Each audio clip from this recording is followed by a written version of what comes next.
السلام عليكم ورحمة الله تعالى وبركاته. اليوم غنكملوا في سلسلة الأندية المشاركة قاريا، واللي هما الرجاء الرياضي والوداد الرياضي والجيش الملكي.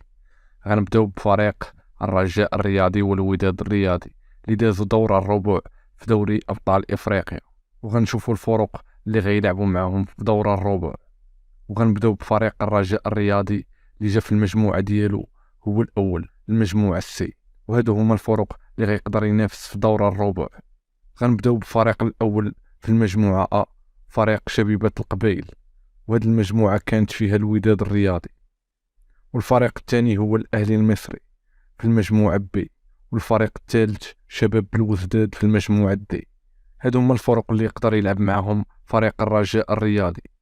حسب الراي ديالي كنتمناو يلعب ضد فريق شبيبه القبائل، حيت شفنا النيفو ديالهم باش لعبوا ضد الوداد الرياضي، وكانت الوداد تقدر تربح في الجزائر لولا المدرب السابق.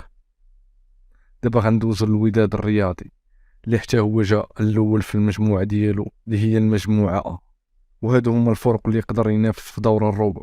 الفريق الاول هو فريق الاهلي المصري في المجموعه بي، والفريق الثاني هو سيمبا التنزاني في المجموعه سي، والفريق الثالث هو شباب بلوزداد في المجموعه دي.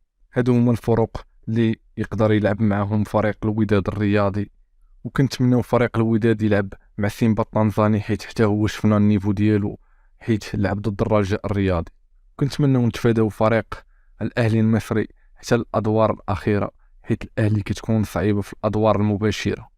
ودابا غندوزو لفريق الجيش الملكي اللي مشارك في كاس الكونفدراليه الافريقيه، واللي حتى هو تصدر المجموعه السي. ودابا غندوزو الفرق اللي يقدر ينافس فريق الجيش الملكي في دور الربع. الفريق الأول فريق اتحاد العاصمة في المجموعة أ، والفريق الثاني الريفرز يونايتد النيجيري في المجموعة بي، والفريق الثالث الاتحاد المونستيري التونسي في المجموعة دي.